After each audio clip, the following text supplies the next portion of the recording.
Hello everyone, welcome back to the channel. I'm Chad Landman, here for your host for the Digital Parenting Workshop. This is episode 4, and we're going to be flip-flopping kind of back and forth a little bit between ideas and then practical things that you can do at home. And we're going to be putting out a video every single Monday. There's a lot of stuff that we can cover in 5 and 10 minute videos for you.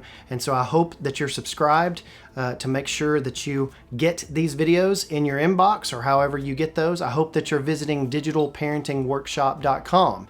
That way you can see our latest video right there on the front page. It says literally in huge letters, our latest video. So you can't miss it. It's right halfway down the first page there. And again, subscribe onto the YouTube channel. That really helps us with exposure, really helps us get out there and all sorts of different things.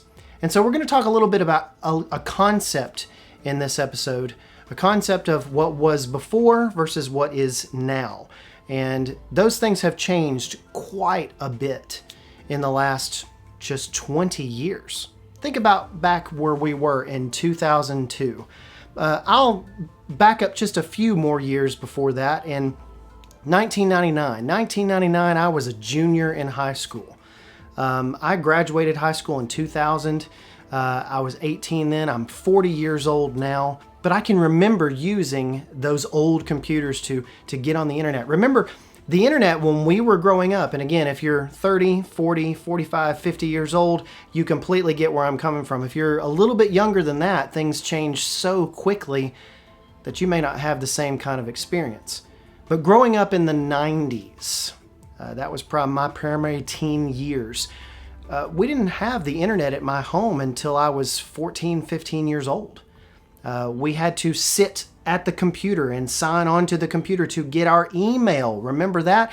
There was no watching videos on the web. There was hardly even animated GIFs on the web at that point. And so you think about how much things changed back then. I was excited to get emails from my friends who had moved out of the country, and it was so amazing to be able to talk to them over AOL Instant Messenger. Think about how things have significantly changed. Think about how the internet used to be a place you had to go. You had to go to the library to get on the internet, and it took you a few minutes to get on, and it wasn't just a device in your pocket that you could pull out at any time and have this ubiquitous and unlimited access. Our kids today are connected like never before in the history of humanity. Now, I want you to think about that statement for a second. Our kids are connected like never before in the history of humanity. They have access to things that we never had access to. Remember when something came on television when you were a kid? I grew up in the 80s, grew up in the 90s. Yeah, we had VCRs, okay? Back before that, though, in the 70s and 60s, they didn't even have VCRs. When something came on television, usually up until about 1999, up until 2000, you had to record it on your VCR, or guess what? You missed it. That was until it came on television again, you missed it. And so when we think about those kinds of ideas, think about the connected world with entertainment and information at their fingertips that our kids are growing up in. I don't know how old your kids are, but if your kids are 18 right now, that means they were probably born in 2003 or 2004. That means they're entering their senior year of high school. I'm not quite there yet. I have a 10-year-old, I have a 5-year-old, and I have an 8-year-old. It's like they were born with this technology in their hands. And even as a nerd, even as a absolute Apple tech, everything digital parenting nerd, I still have problems keeping up with these things. When I was growing up, there was a thing like, don't talk to strangers, right? Don't talk to strangers. If an unmarked white van pulls up and offers you candy, you don't talk to strangers, right? And the other thing that was creepy was don't meet people from the internet. That's weird. Don't meet people on the internet. I had a friend back then that someone got married because of somebody they met while they were on the internet, and this was in the late 90s, and we thought, well, that's just strange. That's so weird. And now we call strangers on the internet, on our phones. We don't even have to call them. We just hit a button or an app and a car shows up and we get into a stranger's car. That's how much things have changed.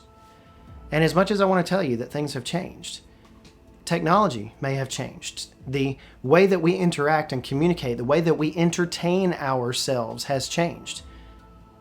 But the temptations have not. The temptations that we have to look at the wrong things, to say the wrong things, to do the wrong things on our screens, on our devices. It's the same temptations that we've been dealing with for hundreds, thousands of years. The only problem is that we have unlimited access.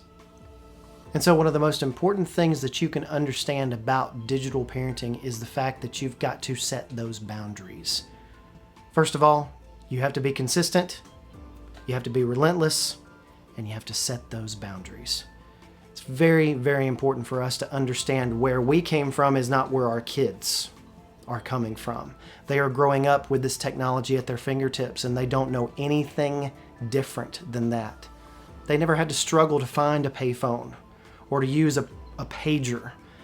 Remember those? They didn't have to go to the internet. The internet has been this thing that has always been accessible to them at all times. And so we've got to make sure that those boundaries, we've got to set those boundaries, those fences. I have a 8-year-old, and I love my 8-year-old little boy, but he does not listen to anything right now. He is a little boy, and he is all over the place all the time, and that's just how little boys are. They're kids, okay? Never in my right mind would I take him to a playground next to a busy highway and not watch him and just hope that he didn't get hurt. Never would I do that at all. No sensible parent in their right mind would think about doing that. Yet we are giving our children devices like this with no protection set, with no boundaries, with no restrictions, with no limits. Children need limits. They need boundaries and they need rules and they need to understand those rules. Again, this is just part of regular parenting, not even digital parenting. But we extend those boundaries in real life. We say, no, you can't hang out with that person because they're a bad influence, or no, you can't go to that part of town because that's where bad stuff happens. We needed to be doing the same thing on these devices. No, you cannot download that app because I don't know what it does. If you don't know what an app does, your children don't need to have it. If you don't know who their friends are, who their connections are, who they're following, they don't need to have it. You need to make sure that you are in their life. And when we talk about privacy for our kids and how much privacy we can grant them, well, my answer to that is that they don't get any privacy. While they're living under your house, remember, you are your children's protectors, not their friends. That's hard to hear for some of you. But you need to understand and to change that attitude a little bit of, I am my child's protector. I am the person responsible for him being grown up in the nurture and admonition of the Lord, of course, and being a good citizen of God's kingdom, but also being a good digital citizen as well. This digital world is not going away. It is not fading. It's just going to become a more part of our life.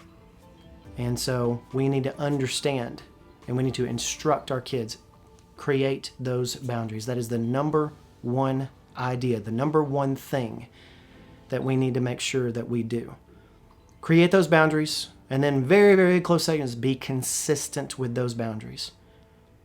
Our children will smell inconsistency from a mile away. Our children are smarter than we give them credit for sometimes, but they're naive. They're not necessarily malevolent. They don't seek out trouble most of the time. Yours might, I don't know. But most children, I would think, are not bad by nature. It's the experiences and the things around them that make them bad by nature, make them want to seek out those different things. I don't think children seek out evil or seek out things. They just happen to be so naive that they step upon it. And we have to understand that as a parent. And so, most important thing, set those boundaries in place. Those boundaries are in the form of screen time restrictions on an iPhone, screen time restrictions on an iPad or whatever device the child uses, a PIN code on your television set at home, a PIN code for this, a PIN code for that. Yes, I know you can get passworded to death. I highly recommend getting a password management system like 1Password or LastPass. Absolutely important for you to do that. But at the same time, we have to understand we have to create those boundaries, and you have to be consistent with those boundaries. Do not ever apologize for protecting your children. We have a man here at Graymere, Mr. Jody. He leads songs with the kids every Sunday night. And he'll have these little quips and little quotes of scripture that he'll put in. And sometimes they're just little quotes. They're not Bible quotes, but they're just regular practical quotes. And he says, people who make rules love you. He's telling this to 3-year-olds, 4-year-olds, 5-year-olds, 6-year-olds. He says, people that love you make rules. People that don't love you don't make rules. I think that's an important and incredibly important thing to remember in our parenting and everyday life, but also we have to apply that to digital parenting as well. If this has been helpful for you, please consider subscribing. I would be honored to have your subscription. And really just follow us on YouTube. Follow us on digitalparentingworkshop.com. We're going to be constantly updating some of those links, some of those resources. Go to the resources page and download some of those things and keep up with our latest video there on the front page of the website. Again, thank you so much for your attention and your time. Go out there, be relentless, be intentional about your digital parenting.